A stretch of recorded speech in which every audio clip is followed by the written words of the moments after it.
Welcome, you're watching Head to Head. I'm Antonina Antosha with UATV. The fighting in eastern Ukraine continues for the fifth year, despite several peace initiatives and the two packages of Minsk agreements. The UN peacekeeping mission might help stabilize the situation, and this idea was supported by a number of Western states. This raises the question, what lessons can Ukraine learn from the experience of the previous UN peacekeeping missions, for example, the one on Balkans? To talk more about this, we're joined in the studio today by Enver Djuliman, head of Human Rights Education Department at the Norwegian Helsinki Committee. So hello and thank you for coming. Hello, thank you for inviting me, for having me here. Our pleasure. So the peacekeeping mission in Balkans consisted of three stages. And the first one of them was political, economical, and basically, it involved a lot of negotiations. And this is what Ukraine is going through right now. With Russia, we have Minsk peace agreements and we have negotiations. We are backed by the international community. But is it effective enough?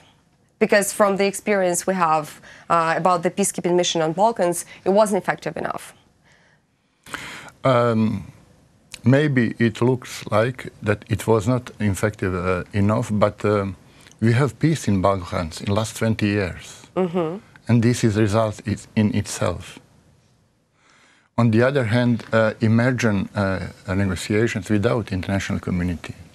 Impossible. And then I think that international community also in negotiations between Russia and Ukraine and occupied territory are not coming only as representatives for international community, but they are also having with them international law standards, which all serious countries have to respect. And those standards should be part of those negotiations.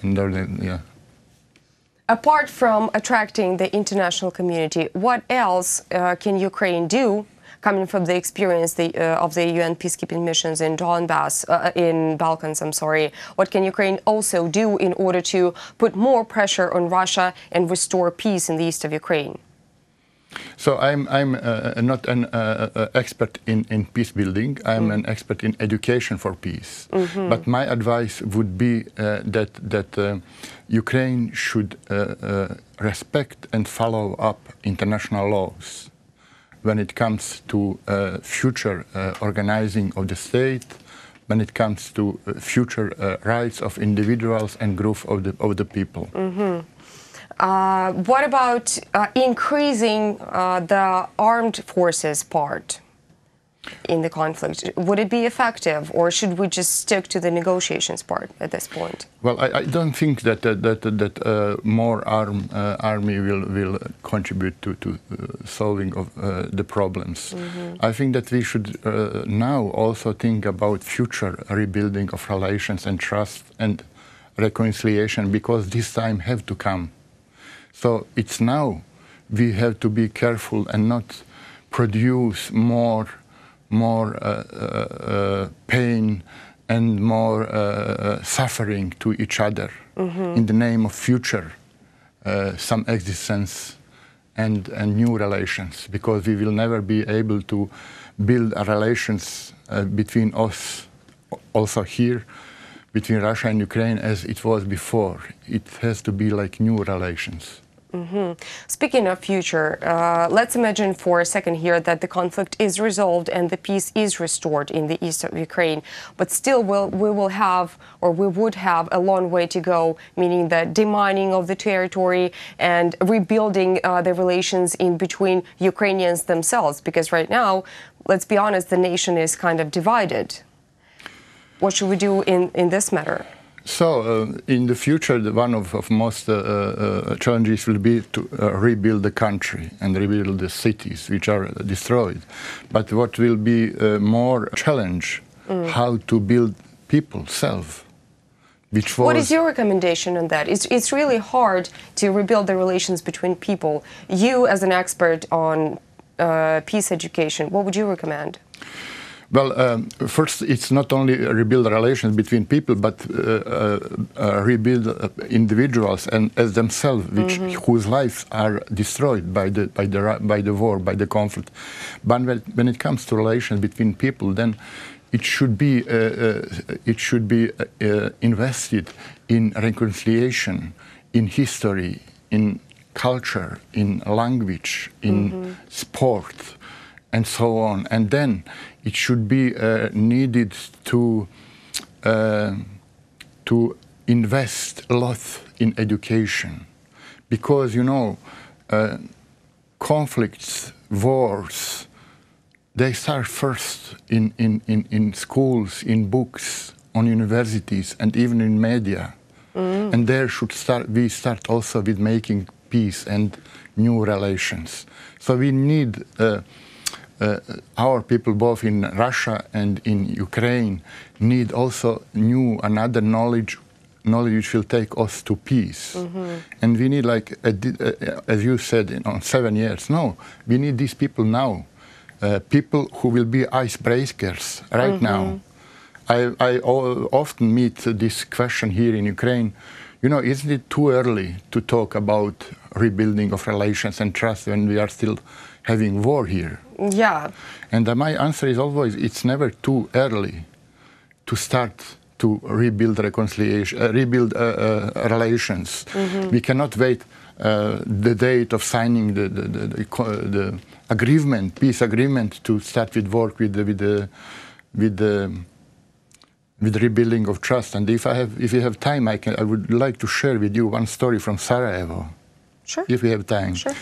So Sarajevo, capital city of Bosnia, was in siege by Serbs in more than 3 years. Nobody could come in and out. People were suffering without electricity, food, water, anything.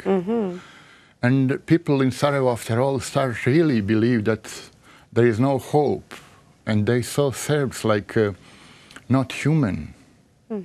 And one day, 1 week, in 1993, around 40 academics, painters, journalists, human rights activists from Belgrade, they came to the line of Serbs paramilitary and military who was bombing Sarajevo with artillery and killing people by snipers.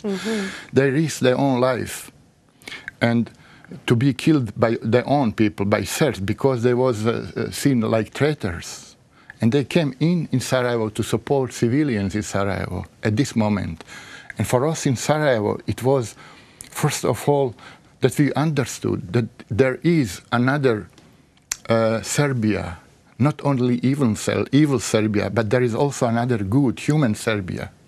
And these people, what they did at that time, during the war, was maybe one of the biggest investments in future reconciliation. So we don't need, I'm not saying that people from Ukraine or Russia should do the same, but there is always something common people can do. And on the other hand, we are witnessing, like we witnessed also on Balkans, that politicians, businessmen, and criminals on all sides, they cooperate very well and they talk to each other. But common people is like seen like, it looks like it was on Balkans. If common people try to make contact, they was seen like public traitors, like public enemies. Why should it be so? Speaking of reconciliation, this is the name of the book you wrote. Yes. Am I right? Tell us about the book. Sorry? Tell us about the book. Well, this book is written by one who has experienced the war. I have been in war in 2 years, and the war was in our streets, not around the cities. It was in our streets. And the war just came to my country, my city, my home, my family. And I have experienced the war in 2 years. I have experienced to live in exile in 25 years in Norway. Wow. That's why I was saying that English is my second working language. First one is Norwegian, or second, yeah. So this experience, together with my experience when teaching in human rights and peace building, is something which I think that could be useful also for other people if it is written in understandable language, not very theoretical language from like we are used from theoretical from Oxford and Harvard and other universities, which language is often not understandable for common people, for you, for the students, or for artists and journalists who don't speak English. So simple language, and I try to explain what reconciliation is, different types of reconciliation, who could be carriers of reconciliation, and then I try to explain different terms which are related to reconciliation, like question of culture of memories, like question of guilt, truth, and the question like forgiveness, trust, because you know we all believe that we know what justice is, or what responsibility is, what truth is. But when it comes deeper in that, there is many things there where things which we was not aware before we start with it. Well, thank you for sharing your experience and coming here and telling this all to us and our audience. Thank you for having me here. That was Enver Djuliman. He's a Norwegian Helsinki Committee expert. Thank you for watching and stay tuned with UATV.